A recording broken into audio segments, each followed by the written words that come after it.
Hi, this is Zoe, and welcome to episode 2 of the Project You as Leader season on the show. Today we are talking about breath. It's the gateway to all emotions. Dun dun dun. Let's do it.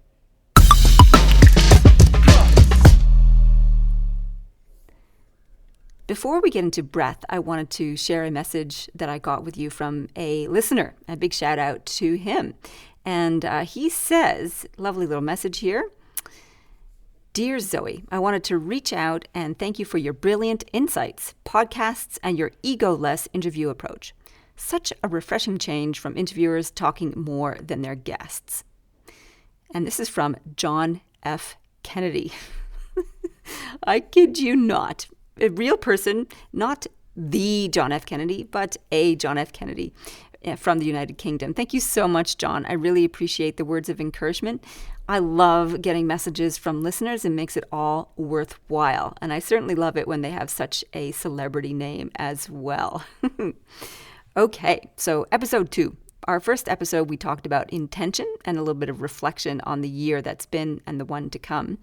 When it comes to this particular segment, breath, it's the cornerstone to so many different things. First, we unpack the major model. The major model? I guess it's a major model. The meta model, I guess, for my theory of leadership and how we need to lead. And there's 3 aspects of leadership that apply to every context in which we find ourselves, whether we're leading ourselves, leading a team, leading an organization or an industry, or on behalf of the world. And it starts with B. B is quality of your energy. And there's 3 aspects to that we're going to unpack in this series. The first one is breath, which we're talking about today, then emotions, and then environment. And those are all around feelings. So when we're developing our composure, the beingness is centered around feelings, breath, emotions, and environment. Think is the think part, be, think, do. Think is your depth of thinking. And at the composure of leading, at the composure level, where we're focusing on leading ourselves, we focus on values, developing a personal manifesto, and archetypes. And the last piece, do, effectiveness of action, is all about developing flow. And there's fundamentals of flow, time management, and rituals. So there you've got a little heads up of what's coming up. And the interplay of each of these elements, of the be, think, do, create a few things. When we've got quality energy and deep thinking, we have perception. When we have deep thinking and effective action, it's all about performance. And when we have effective energy and quality energy, it's productivity. We get a lot of stuff done. And we start with the breath. Yogis know how important the breath is. Humans know, and all sentient mammals know that breathing is fundamental to our existence. No breathing, no living. So, of course, it makes sense to pay attention to it. But mostly, we don't. Mostly, it's on autopilot. There's plenty of literature on effective breath techniques to help you boost energy, to boost focus, all sorts of things. I'm going to share a couple of the key ones I think are useful and you can apply straight away. And the first one is just simply counting your breaths. This is a meditation or a mindfulness practice. You can close your eyes and count your breaths up to 10 and back down again. Sounds simple. And you might not be able to make it all the way up to 10 and all the way back down again without losing track of what you're doing. That's why it's an exercise in concentration, therefore a bit of a meditation practice. So once you do that, you can just do up to 10 and back down again and you're done. Or you can set a timer and do it for 1 minute and eventually progress for up to 20 minutes or longer. So counting breaths allows us to help focus on where we are in the moment and develop our concentration. That's the first exercise.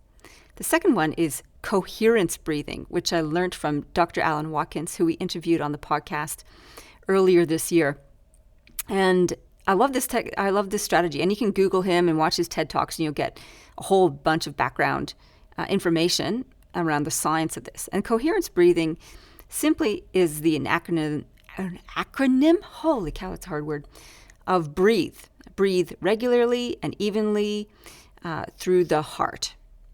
And so what that means is you just breathe, don't even breathe deeply, just evenly and smoothly Regular cadence with putting your attention on the heart area. Why the heart area? Because it is a concentrated pulse of energy. There's a lot more energy in the brain, but it's scattered, it's networked. But the pulse of the heart produces a huge a huge strong frequency. So when we focus our breathing and put our attention on the heart area, it tends to even out that signal and that beat, creating some calm within us. And that radiates out to others and is contagious to others in a good way. So coherence breathing is the second one. The third one is nasal breathing. Now, I confess I learned this a long time ago, over 15 years ago, when I was struggling with a series of chest infections. I've had bad lungs, I've had asthma as a kid, and my lungs were really troubling me that year. I kept getting sick. And I did this course, it was called Buteyko back then. They don't call it that anymore for some reason. It's rebreathing technique. In any case, the principles are to breathe exclusively through your nose, even during exercise.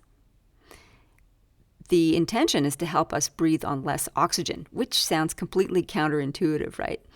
Apparently, the research shows that if we lower our oxygen levels and increase our CO2 levels, we need less breath. We can actually improve a whole bunch of health outcomes as a result, anything from reduced appetite to increased endurance, etc. It does take some effort, though. Learning how to breathe exclusively through your nose, you have to diligently practice it. So especially the exercise part. I find I've been trying to get back into that. I've been really trying to get back into that with my running. And what happens is as you're running, your nose starts to run quite a lot. There's a lot of snot there because somehow that's related to oxygen levels. And until you practice it more, the snot just comes. And it's not very socially friendly, let's put it that way. So when I'm running on my own, I will practice the nasal breathing. And it gets harder, like the more strenuous the exercise, my mouth tends to drop open. I'll take a suck in the big ones through the mouth. Kind of defeats the purpose. So you need to work up your way to it. So there's lots to be said about nasal breathing, and you can read about it in the book Oxygen Advantage. Oxygen Advantage.